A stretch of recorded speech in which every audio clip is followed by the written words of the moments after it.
módulo del sector externo que tiene que ver con la tasa de cambio nominal y el régimen cambiario en la economía, es decir, cómo se fija o se determina la dinámica del precio de la moneda extranjera.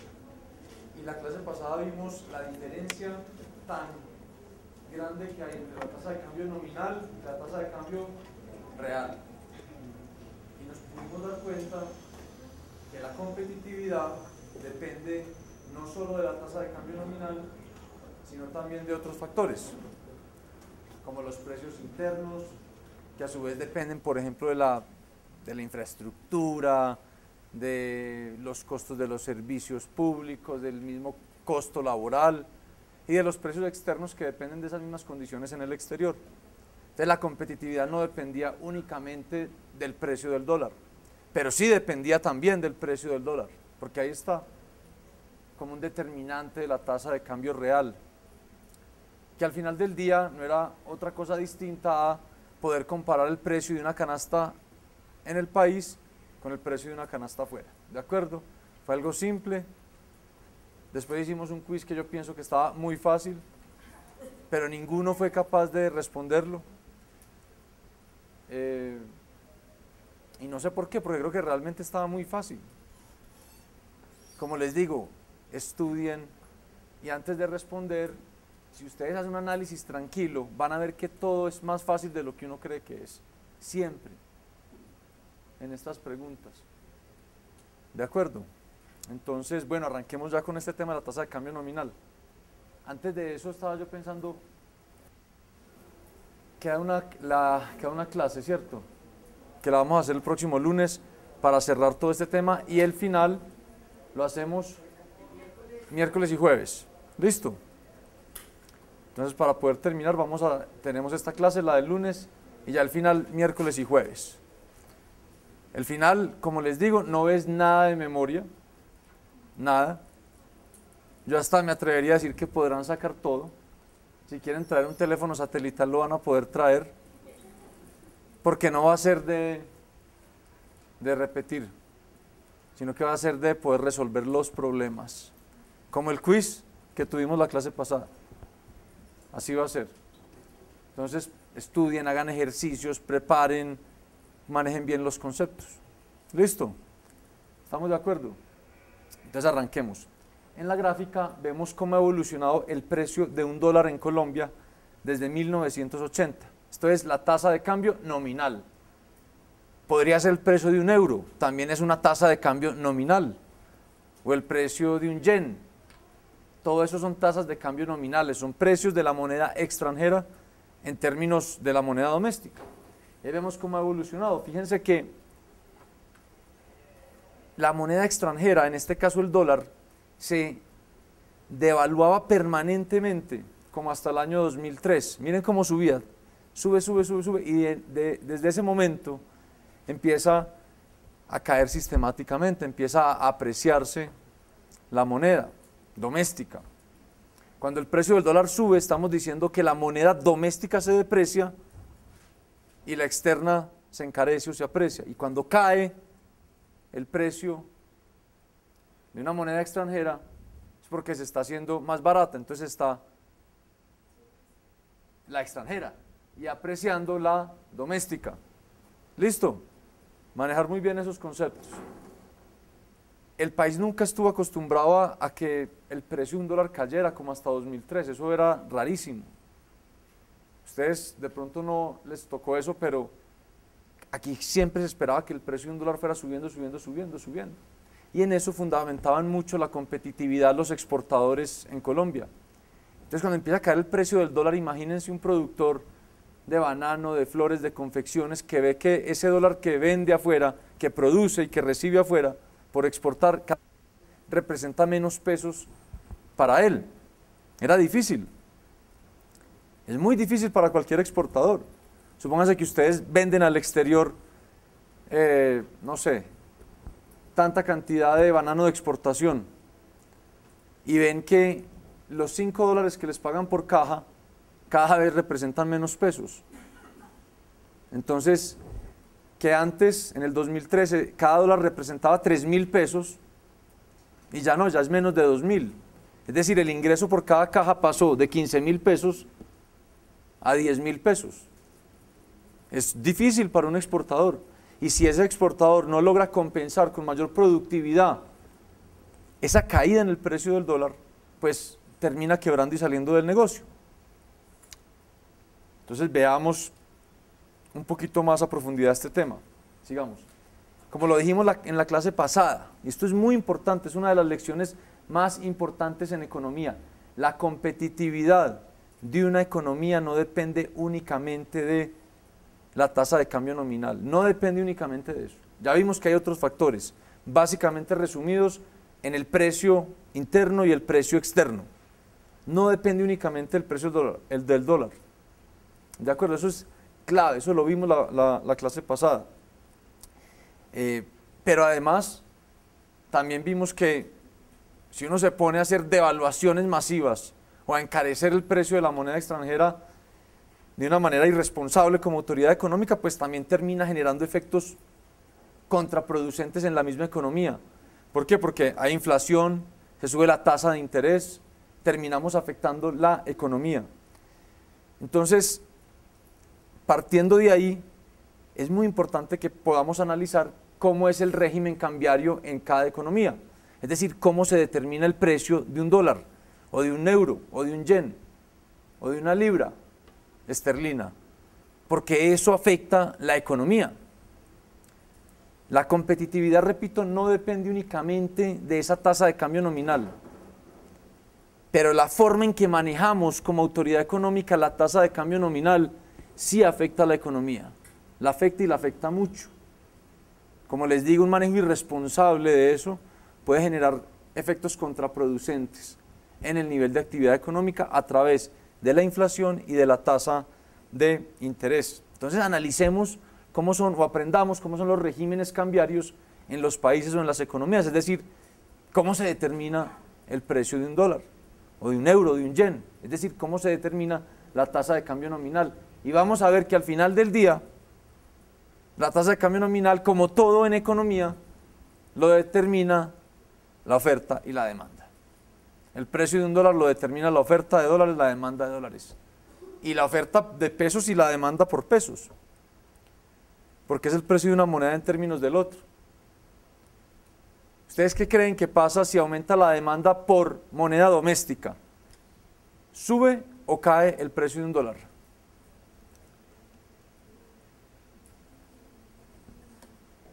¿Quién me puede decir? Cae el precio del dólar, ¿por qué? ¿Cómo? Por eso, ¿pero por qué? Antes de hablar del gobierno, sin gobierno, si aumenta la demanda por pesos o por moneda doméstica, ¿por qué cae el precio del dólar? Supónganle que ustedes tienen 10 dólares y 20.000 pesos. Y por alguna razón todos quieren más pesos. ¿Qué hacen? Pues venden los dólares para coger pesos. Y si venden los dólares para coger pesos, ¿qué le pasa al precio del dólar? Se cae. Y en ese caso, ¿qué moneda se apreció y qué moneda se depreció? Se apreció el peso y se depreció el dólar. Muy bien. Sigamos. Entonces, para entender el régimen cambiario en cualquier economía, siempre tenemos que remitirnos nuevamente a al balance del Banco Central, que en el caso colombiano es el Banco de la República. Esto ya lo vimos cuando analizamos la política monetaria. En todo balance hay un activo y un pasivo, y la diferencia entre el activo y el pasivo se llama patrimonio. En el Banco Central, en una empresa, en una familia, todos tenemos un balance. En el caso del Banco Central, ya lo vimos, el balance está compuesto de la siguiente manera. Tiene unos activos que básicamente se reducen a dos categorías. Las reservas internacionales, es decir, todos los dólares, yenes, euros, el mismo oro físico que tiene el banco. Eso es un activo, lo tiene el banco, es un haber. Y el crédito doméstico, es decir, el crédito que el Banco Central le da o le irriga a la economía doméstica, generalmente a través del sistema financiero. ¿Por qué? Porque es una deuda que tienen los bancos con el Banco Central, es un activo del Banco Central. Entonces los activos son las reservas internacionales y el crédito doméstico. Que ese crédito doméstico, lo hemos visto, se da a través de un mecanismo que se llama repos, comprando títulos del tesoro, en fin, pero eso no es lo importante en este momento. El Banco Central tiene como activos las reservas internacionales y el crédito que otorga al sistema financiero doméstico. Y los pasivos, es decir, lo que debe, los deberes, están compuestos por básicamente la base monetaria y otro tipo de pasivos. ¿De acuerdo? La diferencia entre los activos y los pasivos es el patrimonio. La base monetaria a su vez se descompone en dos elementos, que lo vimos muy a profundidad cuando vimos los temas de política monetaria. El efectivo o el circulante y la reserva bancaria, entendida como ¿qué? Los encajes que hacen los bancos en el Banco Central, los depósitos de los bancos comerciales o del sistema financiero en el Banco Central. Entonces fíjense por qué es un pasivo, porque si el banco X va y mete 10 pesos en el Banco de la República, ¿quién los debe? El Banco Central. ¿A quién se los debe? Al Banco X. Entonces es una deuda, un pasivo, un deber del Banco Central. Entonces tenemos activos y pasivos. La diferencia es el patrimonio. ¿Por qué hago énfasis en esto? Porque vamos a ver que en la política cambiaria, la forma como se determina la tasa de cambio nominal, va a haber siempre una correlación, una correspondencia entre las reservas internacionales y la base monetaria. Lo que nos va a mostrar que el régimen cambiario está ligado a la política monetaria. O sea, yo no puedo pensar, esto es muy importante, yo no puedo pensar en el régimen cambiario sin pensar en cómo es la política monetaria de una economía. Van de la mano y vamos a entrar un poquito a profundidad en eso. Vamos. Entonces, vamos a definir el régimen cambiario como el nivel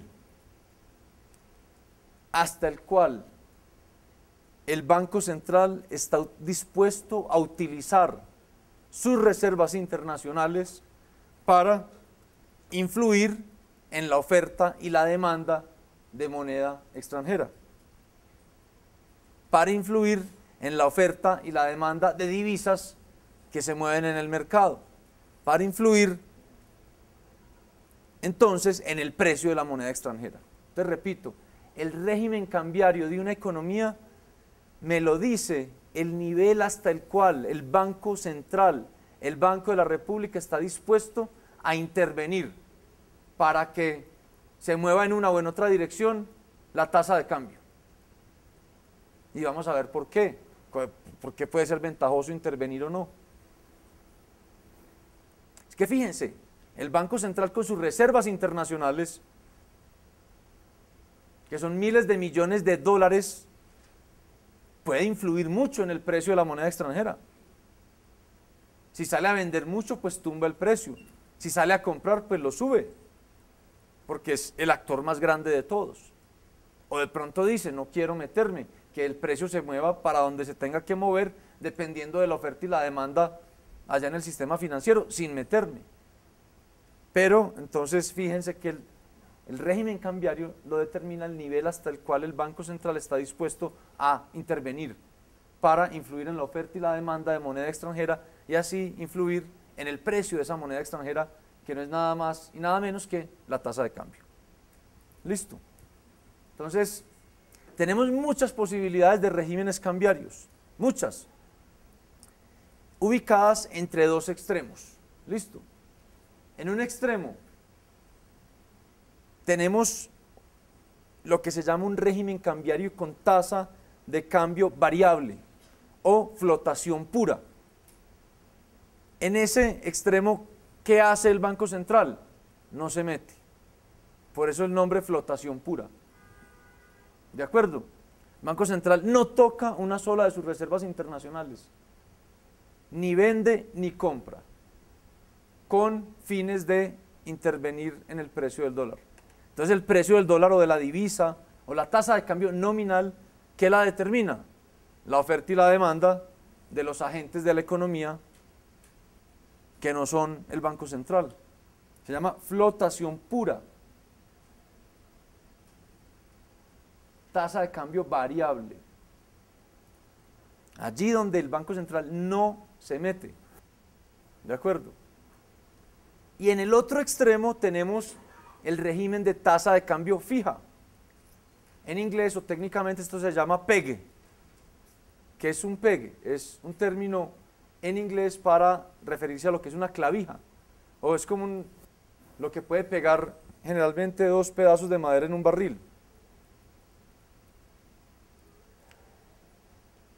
Entonces, en ese extremo, ¿qué sucede? El Banco Central se mete de lleno a influir en el precio de la moneda extranjera. Es decir, se mete a comprar o vender cuantas reservas internacionales sean necesarias para mantener un precio fijo de la tasa de la divisa, es decir, una tasa de cambio al mismo nivel. Son los dos extremos. Generalmente los bancos o las economías se ubican en la mitad, en algún punto intermedio, pero los hay también con tasa de cambio fija y los hay también con tasa de cambio completamente flexible o variable. ¿Está claro? ¿Cuáles son los dos extremos? Sigamos. Entonces vamos a definir o a estudiar un poquito más en detalle cada uno de los dos regímenes extremos. Entonces ya lo dijimos, tasa de cambio fija, ahí está la definición. El Banco Central fija o determina un nivel para la tasa de cambio nominal y está dispuesto a comprar o vender la cantidad de reservas internacionales que sean necesarias con el fin de garantizar que la tasa de cambio nominal no se mueva y no se desvíe de ese nivel. Eso es como decir que el Banco Central, el Banco de la República dijera, la tasa de cambio en Colombia va a ser 2.000 pesos por dólar. Y se mueve e interviene para que el precio no se mueva de ahí. Sí, empieza a haber fuerzas que empiecen a tumbar el precio, sale y vende lo que tenga que vender a 2.000 pesos. Entonces el que iba a vender a 1.990 ya no vende a 1.990, sino que va y se lo vende al Banco de la República a 2.000 pesos y mantiene la tasa de cambio. Entonces, si hay fuerzas de apreciación de la moneda, el banco sale y ¿qué hace con las reservas internacionales? Si hay una tendencia que empiece a caerse un poco el precio, por ejemplo, del dólar, ¿qué hace el Banco Central? Sale y compra dólares a los 2.000 pesos. Entonces uno le vende a los 2.000 pesos y no a otro a 1.990 y se mantiene ese precio de 2.000. Y si hay tendencia a depreciarse, es decir, a que se encarezca el dólar, ¿qué hace el Banco Central? Entonces si hay alguien que ya dice, no, estoy dispuesto a comprar a 2010, el Banco Central sale y dice, no, yo vendo a 2.000, entonces usted va y le compra a 2.000 y no a 2010 y mantiene ese nivel. Entonces está dispuesto a intervenir hasta donde sea necesario. Está dispuesto a intervenir hasta donde y en cuanto sea necesario para garantizar, como dice ahí, que la tasa de cambio nominal permanezca en el nivel que fijó. Esa es la tasa de cambio fija. Sigamos. La tasa de cambio variable es el otro extremo, ya lo dijimos. El Banco Central no se mete, ni vende ni compra reservas internacionales. Y por lo tanto permite que la tasa de cambio nominal o el precio de la divisa fluctúe libremente y suba o caiga a donde tenga que subir o caer. En otras palabras, en el régimen de tasa de cambio variable o flexible o de flotación pura, que es el otro nombre, el banco no interviene en lo más mínimo en el mercado cambiario y por lo tanto no influye en el nivel de la tasa de cambio nominal. Sigamos. Y aquí viene la almendra de esto, la clave de esto, y es que el régimen cambiario que sea elegido por la autoridad económica o por el Banco Central determina la autonomía de la política monetaria. Yo sé que eso suena un poco complejo, pero no es tan complejo como suena. Dependiendo de dónde se ubique entre esos dos extremos el Banco Central para fijar su régimen cambiario, dependiendo de eso, va a ser más o menos autónomo en la política monetaria. Y vamos a ver que cuando el banco adopta una tasa de cambio fija, pierde toda la autonomía sobre la política monetaria. No tiene autonomía. En contraste, cuando se va por el otro extremo, una tasa de cambio totalmente flexible o variable, preserva absoluta autonomía sobre la política monetaria. ¿Qué es autonomía? Que la define.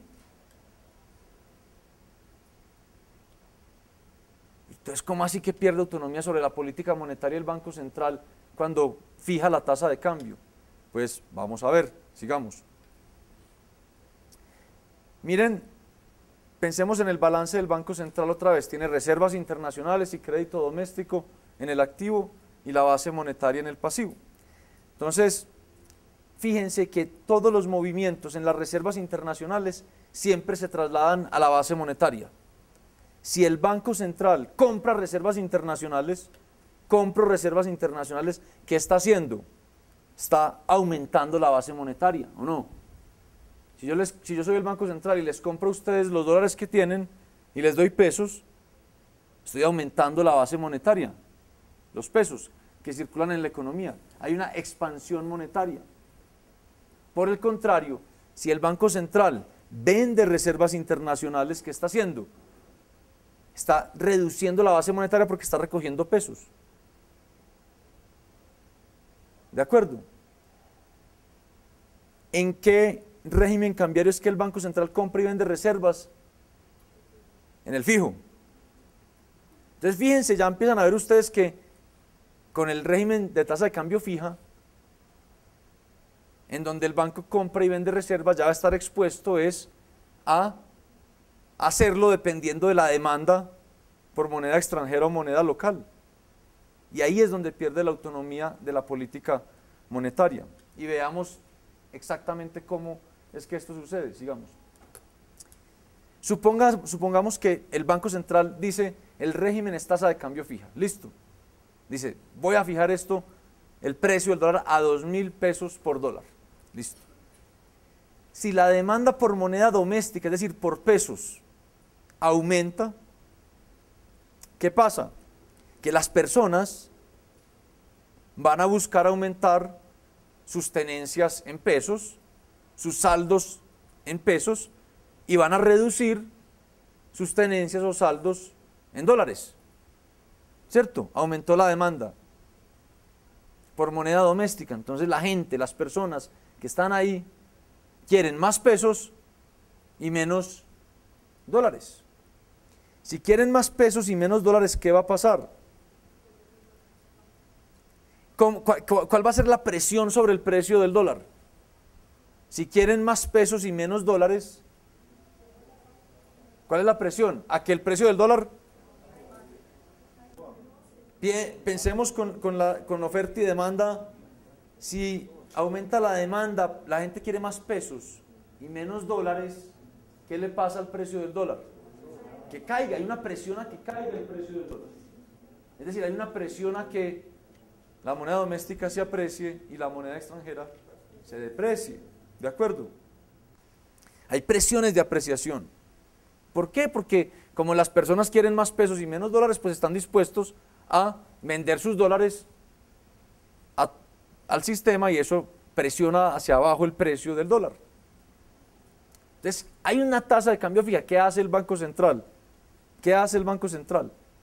El Banco Central se da cuenta y dice, ahí en la mesa de dinero del Banco Central dice, uy, hay personas que están ofreciendo dólares por debajo de 2.000 pesos. Dice, yo no puedo permitir eso, voy a defender el precio del dólar. Entonces, ¿qué hace el Banco Central para que no se caiga el precio del dólar? Sale a comprar dólares. ¿De acuerdo? Entonces, él empezó a decir, yo quiero vender un dólar a 1990, porque quería deshacerse. Y sale el Banco Central, no, yo se lo compro a 2.000. usted me recibe los 2.000, porque es más que 1990. Entonces se mantiene en 2.000. ¿De acuerdo? ¿Y qué pasó ahí? Cuando él iba a vender ese dólar a 1990 y yo lo compré a 2.000, expandí la base monetaria ¿en cuánto? ¿En 2.000 pesos? No, porque él me dio $1 y yo le di 2.000 pesos. Mantuve la tasa de cambio, pero aumenté la base monetaria. ¿De acuerdo? En 2.000 pesos. No porque quería, sino porque el mercado me lo impuso. Yo no tengo autonomía sobre la política monetaria, porque fijé la tasa de cambio y opté por dedicarme a eso y no a determinar la política monetaria. Renuncié a mi autonomía sobre la política monetaria. Sigamos. Entonces, en síntesis, cuando hay presiones de apreciación, es decir, a que se empieza a caer, o hay presiones a que empiece a reducirse el precio de $1, y estamos en este régimen cambiario fijo, y hay presiones a que empiece a caer ese precio del dólar porque simplemente hubo un aumento en la demanda por moneda doméstica, hubo un aumento de demanda por pesos colombianos y una caída en la demanda por dólares. El Banco Central, fíjense que estuvo obligado ¿a qué? A aumentar la oferta monetaria, a aumentar la base monetaria para defender el tipo de cambio. Es claro. Las personas que de un momento a otro quisieron más pesos y menos dólares. Aumentó la demanda por pesos, aumentó la demanda por moneda doméstica. Para evitar que se cayera el precio del dólar, yo, Banco Central, ¿qué estuve obligado a hacer? Suplirle esa mayor demanda, dándole los 2.000 pesos y recogiendo el dólar. Contrarresté el efecto de un incremento en la demanda por pesos que hacía caer el precio del dólar con una mayor base monetaria, aumentando la base monetaria. Entonces fíjense por qué no tengo autonomía sobre la política monetaria, porque cuando yo fijo el tipo de cambio, yo, Banco Central, no puedo decir quiero aumentar la oferta de dinero así unilateralmente. No, la única que puedo aumentar es si el mercado me lo demanda y me obliga a mí a mantener el precio del dólar. Y al revés, supongamos que fuera al revés. Supongamos que no aumentó la demanda por moneda doméstica, no aumentó la demanda por pesos, sino que aumentó la demanda por moneda extranjera, aumentó la demanda por dólares.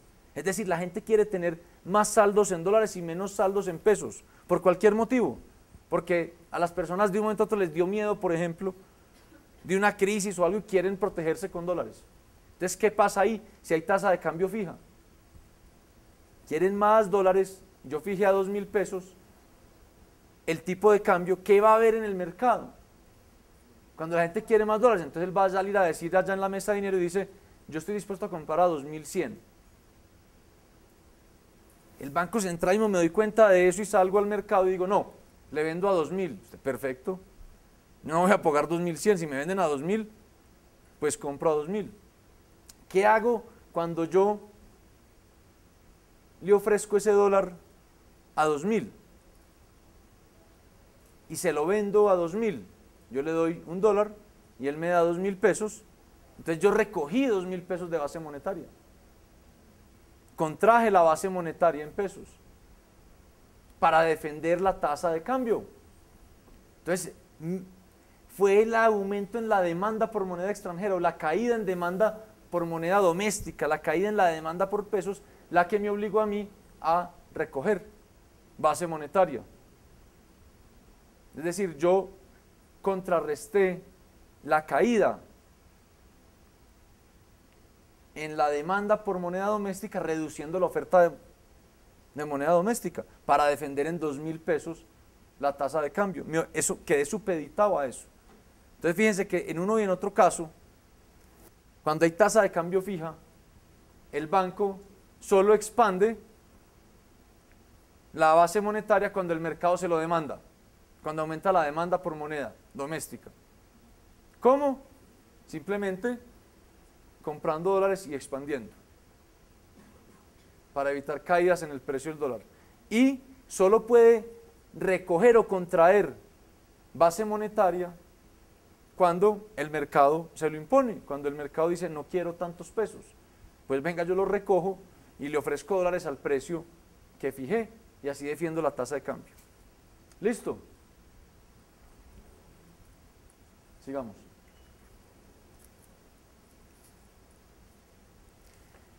Entonces fíjense ustedes, con el régimen de tasa de cambio fija, la autoridad monetaria pierde toda la autonomía, toda, sobre, o todo el control sobre la política monetaria. Me la dicta es el mercado me va diciendo si quiere más o menos pesos y yo para defender ese precio del dólar tengo que dárselo o recoger, dar o recoger, y quedo obligado a eso, supeditado al mercado. Pero fíjense que esto no es del todo malo, porque si yo Banco Central renuncio a mi autonomía en política monetaria fijando el tipo de cambio, ¿qué pasa? Que pierdo cualquier posibilidad de incurrir en esas tentaciones inflacionarias de las que hemos hablado, de empezar a imprimir y a expandir por encima de la demanda, porque eso se genera es inflación. Si recordemos, si un banco empieza a expandir la oferta de dinero por encima de la demanda de dinero, eso se va ahí mismo a precios, genera inflación y eso genera efectos adversos en la economía, en crecimiento, en confianza. Entonces, ustedes dirán, bueno, entonces un banco ¿para qué fija la tasa de cambio? Si pierde la autonomía de la política monetaria, pues bien, lo fija para darle credibilidad a la economía, diciendo yo aquí no tengo cómo incurrir en tentaciones inflacionarias. En una tasa de cambio variable podría hacerlo, porque al banco no le importa para dónde suba o caiga el precio del dólar, y él simplemente puede expandir si quiere. Y ahí es susceptible de incurrir en esas tentaciones. Entonces veamos las ventajas y las desventajas de cada régimen cambiario, de los dos extremos. Ventajas de la tasa de cambio fija. La primera, la más evidente, es que se pierde la incertidumbre sobre el comportamiento de la tasa de cambio. Si el banco la fija en 2000, yo sé que va a ser 2000 mañana y pasado y traspasado mañana. Puedo planificar mucho mejor mis negocios, mis flujos de caja, porque no hay incertidumbre. Yo confío en que el banco va a defender a 2000 pesos por dólar el precio de la moneda extranjera. Eso es una gran ventaja. Ustedes se imaginan uno saber con certeza cuál va a ser el precio del dólar. Se elimina la incertidumbre en ese sentido. Y como sabemos también que los precios domésticos dependen de la tasa de cambio, porque ya lo hemos dicho, nadie va a pagar por un producto en el país por encima de lo que cueste traerlo, y nadie lo va a vender por debajo de lo que se lo compren afuera. Los precios dependen de la tasa de cambio, como lo hemos visto. Ese P estrella por la E mayúscula, que es como hemos denominado la tasa de cambio nominal. Entonces, si yo tengo total certeza sobre cuál va a ser el comportamiento del precio del dólar, la E mayúscula, pues yo tengo mucha certeza sobre cómo se va a comportar en la economía. Y como lo vimos en la clase pasada también, en equilibrio y para que no haya arbitraje, la tasa de interés doméstica es la externa más las expectativas de devaluación. Si yo sé que la tasa de cambio es fija, pues no hay devaluación. Entonces, las expectativas de devaluación son cero. También tengo certeza sobre la tasa de interés. Entonces, fíjense las ventajas de la tasa de cambio fija. Hay mucha certeza sobre cómo se va a comportar el precio del dólar, o sea, el precio de cualquier moneda extranjera, cómo se van a comportar los precios domésticos, cómo se va a comportar la tasa de interés doméstica. Y la tercera ventaja es la que decíamos ahora, es que el Banco Central además renuncia al control de la política monetaria. Y esto es bueno cuando la reputación de la autoridad monetaria no es buena. Es decir, cuando la autoridad monetaria en el pasado, en vez de haberse dedicado a proteger a la sociedad contra la inflación, se ha dedicado a expandir y expandir irresponsablemente para financiar los gobiernos, generando inflaciones o hiperinflaciones. Si eso es así, que el Banco Central llegue y diga renuncio a la política, al control de la política monetaria y fijo el tipo de cambio, eso le da mucha certidumbre a los agentes en la economía, genera mucha confianza. Porque ya saben que no está por allá un señor irresponsable expandiendo según las necesidades del gobierno de turno, y sí está protegiendo a la sociedad contra la inflación. Esas son las ventajas. Ustedes dirán, pero bueno, en economía nada es gratuito. ¿Cuál es la desventaja? ¿Quién puede decirme o a quién se le ocurre cuál es la desventaja de la tasa de cambio fija? Las ventajas son muchas, pero ¿cuál es la desventaja? Pues vamos a ver que desafortunadamente cuando se fija la tasa de cambio, ahí mismo, o es muy factible que se den ataques especulativos y esa tasa de cambio termine derrotada. Ya vamos a ver cómo sucede eso. Entonces la desventaja del régimen cambiario con tasa de cambio fija es que es susceptible y muy susceptible de ser derrotado con ataques especulativos contra esa tasa de cambio. Ya les voy a explicar qué es eso. Supónganse que ustedes dicen, bueno, el Banco Central fijó en 2.000 pesos por dólar la tasa de cambio.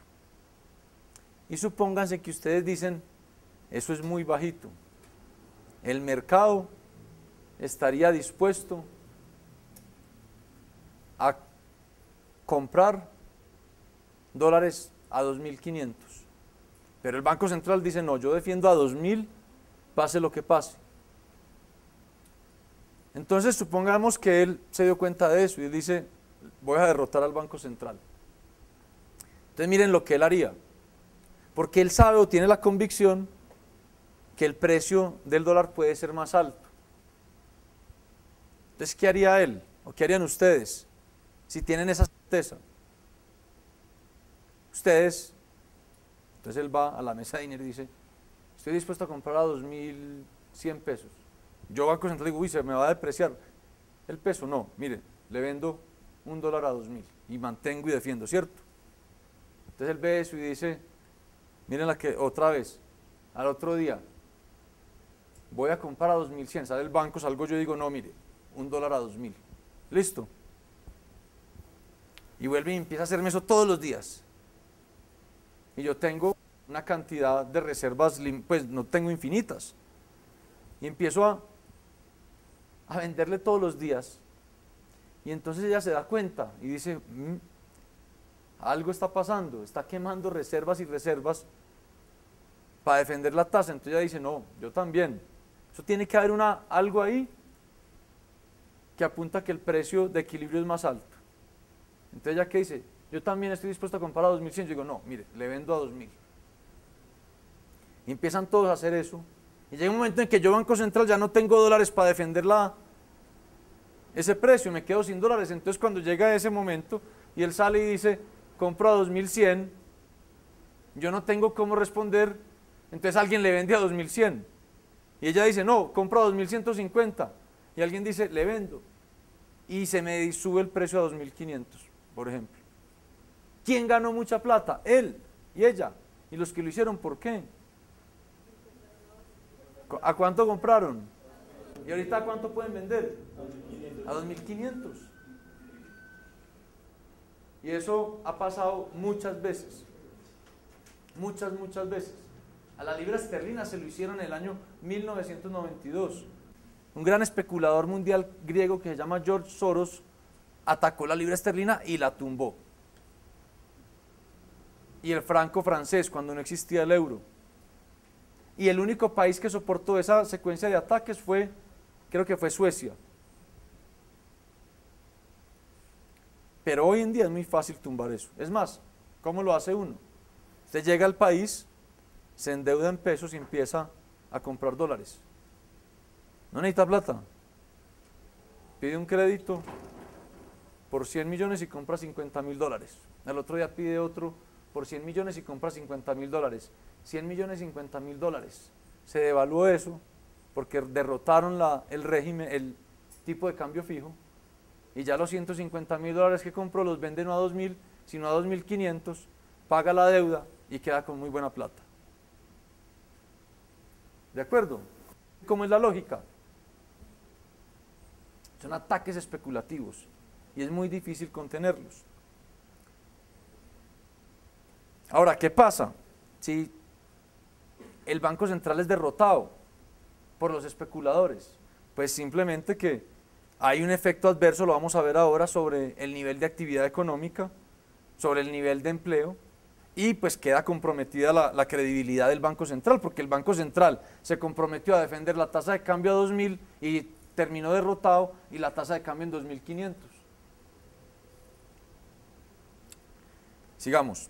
Vamos ahora a ver entonces la tasa de cambio variable. ¿Cuáles son las ventajas y las desventajas? Pues lo inverso, lo contrario de las ventajas y las desventajas de la tasa de cambio fija. Primero, pues empecemos por decir que si la tasa de cambio es variable, si hay flotación pura, pues no hay ataques especulativos porque el banco no se mete a defender ningún precio. Y si desde el primer momento empieza a haber presiones para que suba el precio del dólar, se sube ahí mismo, sin que yo banco tenga que salir a quemar las reservas internacionales. No hay ataques especulativos contra mi tasa de cambio. Es por definición, o sea, como no defiendo un nivel de tasa de cambio, pues no me pueden atacar ese nivel. Y el precio se mueve dependiendo del mercado. Y por lo tanto no se pone en riesgo el acervo o el stock de reservas internacionales que tiene el banco.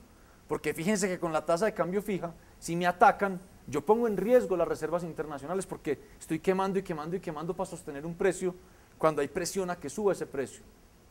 Puedo terminar sin reservas internacionales. Con la tasa de cambio variable no, porque simplemente no se defiende y se permite que el precio se mueva todo el tiempo. ¿Cuáles son las desventajas de la tasa de cambio variable? Pues todo lo contrario a las ventajas de la tasa de cambio fija, que hay total incertidumbre sobre el comportamiento del precio de la moneda extranjera. Yo no sé mañana cómo va a ser ese precio, porque el banco no se compromete a defender ningún nivel. Y por lo tanto hay más incertidumbre sobre los precios en la economía, que ya vimos que los precios en la economía dependen de la tasa de cambio. Porque repito, nadie va a comprar un producto en la economía pagando más de lo que cuesta importarlo. Y nadie va a vender por debajo de lo que se lo puedan comprar afuera. Entonces los precios se mueven con la tasa de cambio, sobre todo los productos que pueden cruzar las fronteras. Si sube el precio del dólar, suben los precios en la economía. Si cae el precio del dólar, caen los precios en la economía. Y lo mismo con la tasa de interés. Como yo no tengo certeza de cuál va a ser la tasa de cambio mañana, yo puedo tener expectativas de devaluación. Entonces la tasa de interés tiene incertidumbre implícita. Es decir, no solo está determinado por I estrella la tasa de interés en el resto del mundo o en Nueva York, por ejemplo, sino que también va a depender de las expectativas de devaluación. Eso lo vimos la clase pasada. Y ahí fue donde me fallaron en el quiz.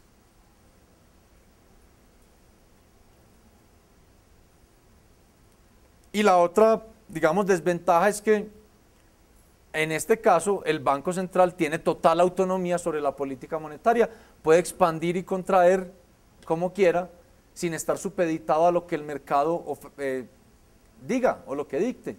Es decir, no está supeditado a la oferta y la demanda del mercado por pesos o por moneda doméstica. Tiene total autonomía y si es irresponsable, pues puede terminar generando inflaciones o hiperinflaciones.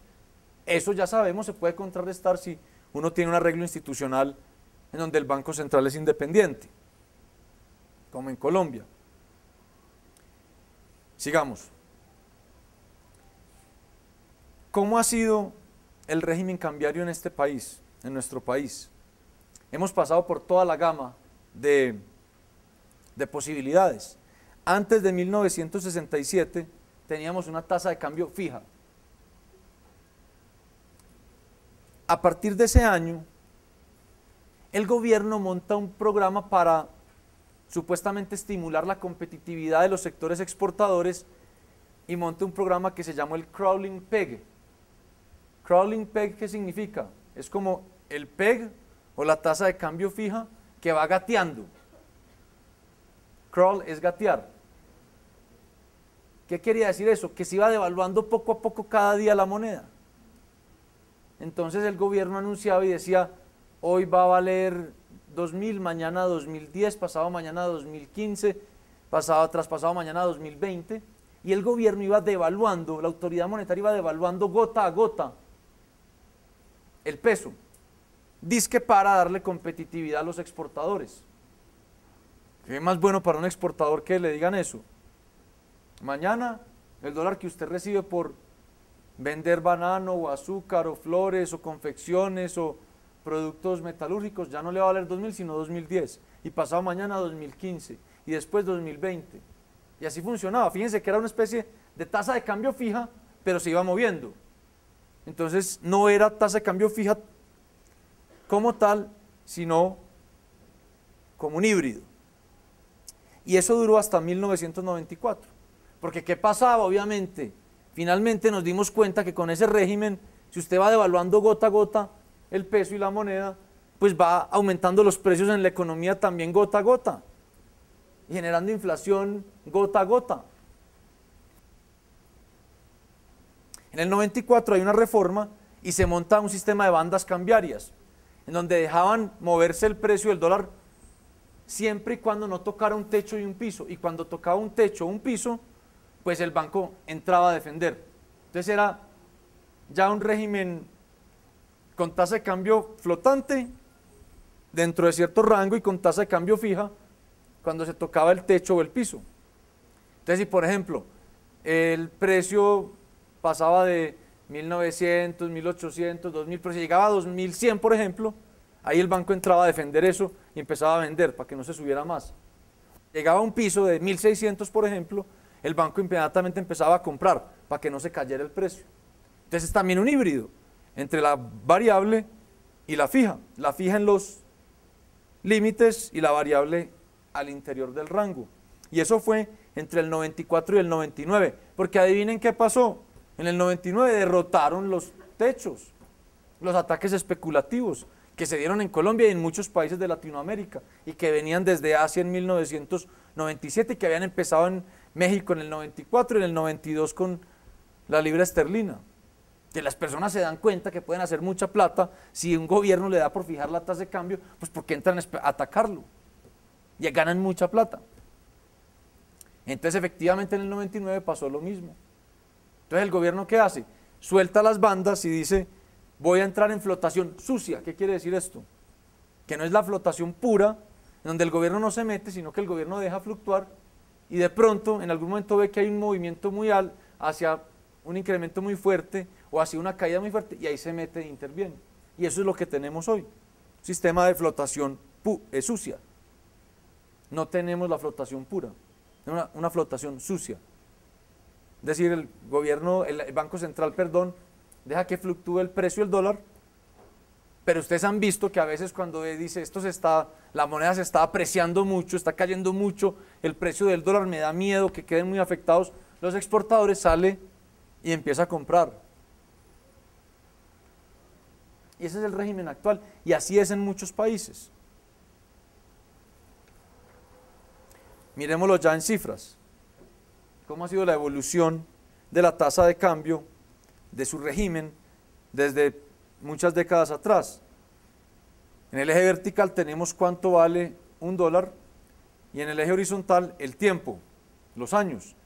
Miren cómo pasamos de la tasa de cambio fija hasta el 67, después la devaluación gota a gota, el crawling peg, hasta el 99, después las bandas cambiarias y después la flotación sucia. Y quiero profundizar un poquito más en los ataques especulativos para que ustedes vean cuál es la desventaja de la tasa de cambio fija. Y lo vamos a hacer con dos ejemplos, que ya más o menos lo hicimos, pero yo quiero que esto quede súper claro. Primer ejemplo, supongamos que hay una tasa de cambio fija. El Banco Central fija la tasa de cambio. Y por algún motivo, los agentes del mercado, los agentes económicos, se dan cuenta que la tasa de cambio que el Banco Central fijó está muy por debajo o por debajo del nivel sostenible. Es decir, los agentes se dan cuenta que a ese precio que fijó el Banco Central, digamos a 2.000 pesos por dólar, las personas no van a querer moneda nacional, sino que se van a inclinar por tener mucha moneda extranjera, porque les parece muy barata la moneda extranjera a ese precio. Supongamos que eso pasa. Y si les parece que la moneda extranjera está muy barata a 2.000, pues les parece que la moneda local está muy cara, a 2.000 pesos por dólar. Es el inverso de lo otro. Entonces, ¿qué va a pasar? Si las personas en el mercado creen que a 2.000 pesos por dólar, que al nivel de tasa de cambio que fija el Banco Central, las personas van a querer más moneda extranjera y menos moneda doméstica o menos moneda local, ¿qué va a pasar en ese momento? Que va a aumentar la demanda por moneda extranjera. Pónganse a pensar, ustedes, puede ser difícil porque esto no nos pasa mucho en esta economía, porque hay estabilidad, pero supónganse que estuvieran convencidos que a 2.000 pesos es muy barato un dólar. ¿Qué va a pasar? Todo el mundo a comprar dólares, ¿o no? Si ustedes, por ejemplo en Venezuela pasa así, fijan la tasa de cambio a un nivel muy bajito y la gente se da cuenta que ese precio está muy barato para lo que realmente vale un dólar dada la escasez de dólares, y el Banco Central se pone a fijar eso a ese precio, pues todo el mundo va a salir a demandarle dólares al Banco Central, a quererle comprar. Es lo natural. ¿De acuerdo? Entonces, para evitar un incremento en el precio del dólar, ¿qué hace el Banco Central? Inmediatamente empieza a quemar dólares, a vender reservas internacionales al precio que fijó, a los 2.000 pesos. Y quien está comprando, pues está feliz, porque él sabe íntimamente que el precio debe ser 2.500 y está pudiendo comprar a 2.000 pesos. Es una gran oportunidad de un especulador para enriquecerse. Y así lo han hecho. Entonces, el señor empieza feliz a comprarle a 2.000 pesos dólares al Banco Central, porque él sabe que en algún momento eso se va a disparar a 2.500. Y el Banco Central a recoger pesos para contrarrestar, porque no tiene autonomía en la política monetaria, para contrarrestar la caída en la demanda por pesos y el incremento en la demanda por dólares. ¿De acuerdo? Llega un momento en que el Banco Central ya no tiene reservas internacionales para venderle, y entonces ¿qué pasa? Se agotaron. Que el Banco Central sin reservas internacionales ya no puede seguir defendiendo ese precio de 2.000 pesos por dólar. No tiene divisas para salir a mantener el precio, mantener esa caña. Entonces, sigamos. El Banco Central termina abandonando el tipo de cambio que fijó. Y los especuladores derrotaron al Banco Central. Y la tasa de cambio nominal, o la moneda doméstica mejor, se depreció y pasó de 2.000 a 2.500 pesos por dólar.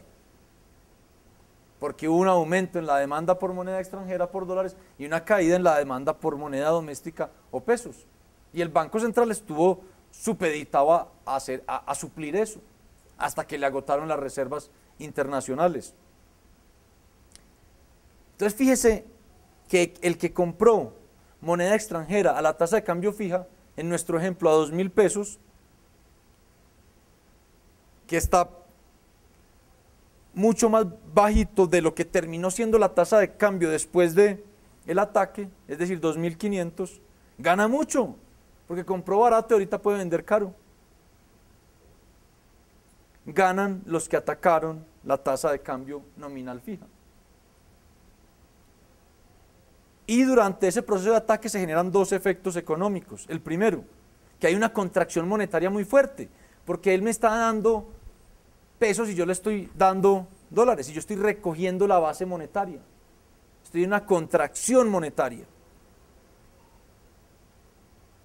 Y como ya las personas saben que van a derrotar al Banco Central, las personas se dan cuenta que la tasa de cambio ya no va a ser 2.000, sino cuando el Banco Central sea derrotado va a ser 2.500. Entonces ya las expectativas de devaluación no son cero. Entonces ese término ya no es cero, sino que es un término positivo, alto. Y la tasa de interés se sube automáticamente. Y si la tasa de interés se sube, pues hay efectos, sigamos, en el nivel de actividad económica, en la actividad productiva, en el nivel de empleo en el país. Perdón, un aumento en el nivel de desempleo. Se generan efectos adversos.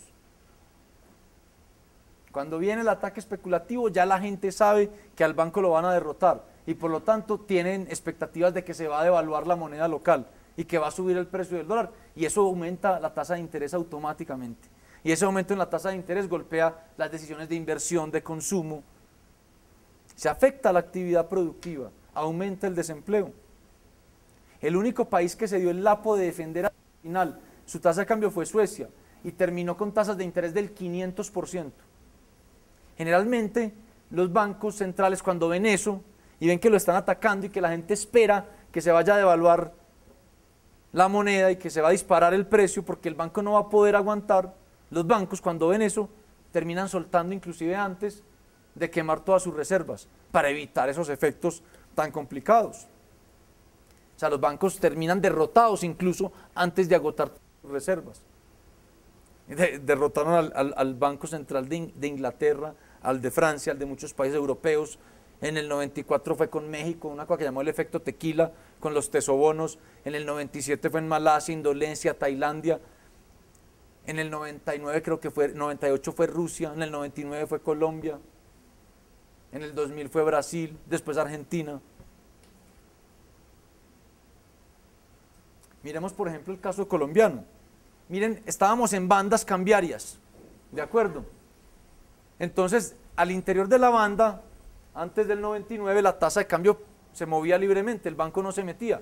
Pero cuando el precio del dólar tocaba el techo o el piso de la banda, el banco intervenía para que no se saliera de la banda el precio del dólar. Entonces, hubo un primer ataque a finales del 98, en el 98, perdón. ¿Y qué hizo el banco? Subió la banda. Y dijo, yo no me voy a poner a defender porque se pegó el precio del dólar al techo de la banda. Dijo, no voy a defender esto, sino que voy a subir la banda de tal manera que dejo el punto medio ahí donde está el precio del dólar. Derrotado rapidísimo. Derrotado, imagínese usted acá, antes, imagínense esto. Aquí estaba más o menos a 1.450 pesos el dólar. Y el banco dijo, la banda, el techo es este, 1.450. Y el precio del dólar se subió a 1.450. Y ustedes tienen dólares y al otro día el banco dice, no, ya el piso es 1.450 y el techo es más o menos 1.600. Y se vuelve y se pega al techo. Se gana 150 pesos por dólar de un día para otro, el que especuló y el que tiene dólares. Y siguieron los ataques y aquí el banco pudo aguantar. Cuando llega a 1573 vuelve otra vez y sigue fluctuando al interior de la banda, y por allá en el 99, a mediados del 99, viene otro ataque y se pega al techo, 1750 más o menos, y el banco mueve otra vez la banda y valida el ataque para no salir a defender. Entonces mire lo que gana una persona que tenía a 1.750 pesos el dólar y después de que el banco mueve la banda para no, porque sucumbió rápidamente al ataque, pues lo puede vender a 1.900. Y siguió fluctuando el precio hasta que volvieron a atacarlo. Lo atacaron 1, 2, 3, 4 veces. De las 4 veces aguantó una vez y las otras 3 lo derrotaron. Entonces acá, a mediados del octubre del 99 más o menos, el banco dice, no voy a seguir fijando el precio del dólar, que fluctúe libremente. Entonces, ¿qué hacen ustedes? Si creen que ese precio es muy alto. ¿Hacen qué? A venderle, ¿a quién? Al banco. Porque si creen que a 2.000 pesos es muy caro el dólar, ustedes dicen, el precio de equilibrio de esto es como de 1.500. ¿Ustedes qué hacen? Pues, saben que hay algo que vale 1.500, pero que hay alguien que se lo compra a 2.000. Pues, ¿qué hacen? Le venden a 2.000 pesos. Entonces, yo empiezo a hacer eso. Entonces, tome 2.000, deme $1. Tome 2.000, deme $1. tome 2.000, deme $1. Y ella después empieza a hacer lo mismo. Y todos están apostando a que eso se va a caer a 1.500 en algún momento. ¿Cuándo se cae esto? Sigamos, al ejemplo 2. No, atrás. Ahí. Entonces, para defender esa tasa de cambio, ¿qué tiene que hacer el banco? Seguir comprando y comprando y comprando. Pero el banco no puede seguir comprando indefinidamente. ¿Por qué? Porque, pues, no puede acumular al infinito. Lo que está haciendo es expandiendo pesos al infinito. Y ya no al mismo nivel al que está la demanda por pesos, sino por encima de esto, porque es un ataque especulativo. Entonces, ¿el banco qué tiene que hacer? Algo que llamamos esterilizar. Entonces, yo le estoy vendiendo al señor a 2.000 pesos $1 todos los días. ¿Sí o no? Él me está vendiendo a 2.000 pesos, él recibe 2.000 y 2.000 y 2.000 y después ella lo mismo y lo mismo. Yo recogiendo y comprando dólares, se empieza a aumentar la oferta monetaria ya muy por encima de la demanda por pesos. Entonces, ¿yo qué hago? Esterilizar. Entonces, por otra ventanilla salgo y subo la tasa de interés para recoger esos pesos. Y me toca subir tanto la tasa de interés que termino ahogando la economía. Y cuando veo que la economía se empieza a ahogar porque la tasa de interés se subió, porque tuve que esterilizar tanto, porque estaba acumulando reservas mucho, pues se ahoga el nivel de actividad económica, aumenta el desempleo y sucede exactamente lo mismo. La esterilización obliga a que el Banco Central aumente su tasa de interés indefinidamente hasta que eso es insostenible. Porque empieza a ahogar al sector productivo. Y sea lo que sea, los efectos sobre la economía son adversos. Entonces miren el riesgo de tener una tasa de cambio fija.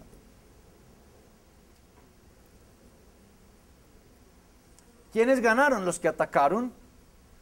¿Por qué? Porque llega un momento en que yo digo, no voy a seguir comprando reservas, se me está inflando los precios en la economía, estoy esterilizando mucho, estoy aumentando la tasa de interés. Ganaron ellos, los especuladores. ¿Por qué? ¿Por qué ganaron? ¿A cuánto les vendí yo el dólar? A 2.000. Tienen 2.000. ¿A cuánto se cayó? Recompra a 1.500 y ¿cuánto le quedó de ganancia? Entonces, tiene los mismos dólares con que empezó, solo que 500 pesos por cada dólar de ganancia, así de fácil, especulando. ¿Listo? ¿Y quién pierde? La credibilidad de la política monetaria y cambiaria. ¿Queda claro?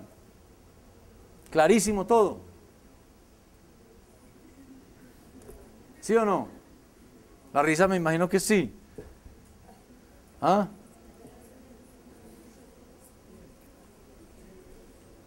¿Está claro todo? En serio. Todo clarísimo.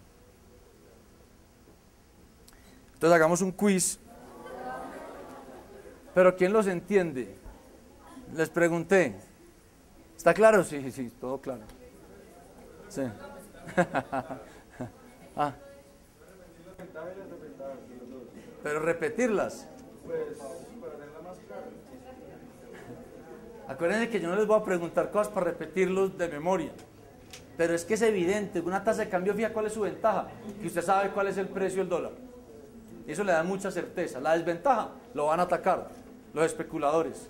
Y termina usted generando esas crisis de las que hablamos, porque le rompen el nivel de la tasa de cambio y genera usted aumentos en la tasa de interés, afectando el nivel de actividad productiva, el nivel de consumo, de inversión, aumentando el desempleo. Con la variable, usted no sabe cuál va a ser el precio del dólar, pero no hay ataques especulativos. Ahora, con una tasa de cambio variable hay una ventaja adicional, y es que no la mencioné, usted puede protegerse y tomar seguros. Y usted compra un seguro. Hoy contra la tasa de cambio, mañana o en 3 meses o en 6 meses o en un año. Y usted va a un banco y le dice, quiero comprar un futuro para venderle a usted, señor banco, $1 en un año a 2.100 pesos. Puede serlo. Entonces usted lo asegura.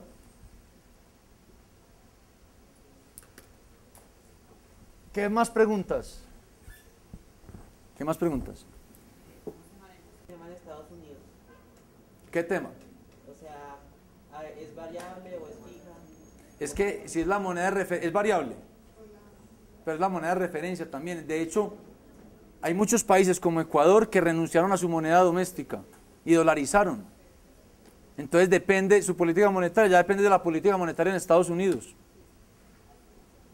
Si en Estados Unidos la Reserva Federal empieza a expandir como lo ha venido haciendo en los últimos años, y genera inflación en un país como Ecuador que no tiene política monetaria porque ni siquiera tiene moneda, se afecta por esa inflación. Pero es exactamente lo mismo, exactamente lo mismo. O sea, ya tienen tasa de cambio con respecto al euro, a la libra, al yen.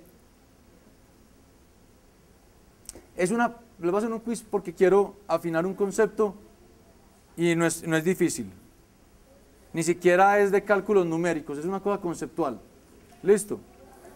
Sí, una pregunta. Hazla duro para que te oigan los demás. ¿Ah? No, pero hazla duro. Hagamos silencio, por favor, que hay alguien haciendo una pregunta y eso les puede servir.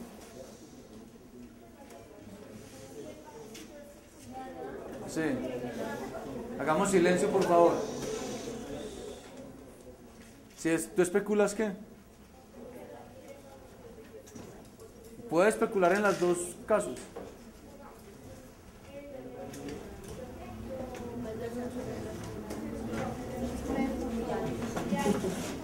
Sí.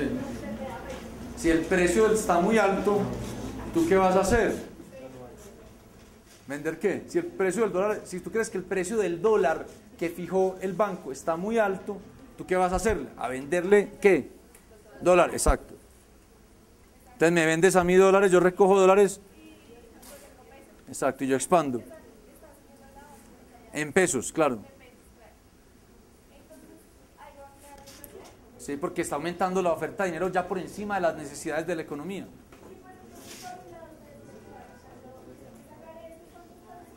Los tengo que sacar por otra ventanilla, claro.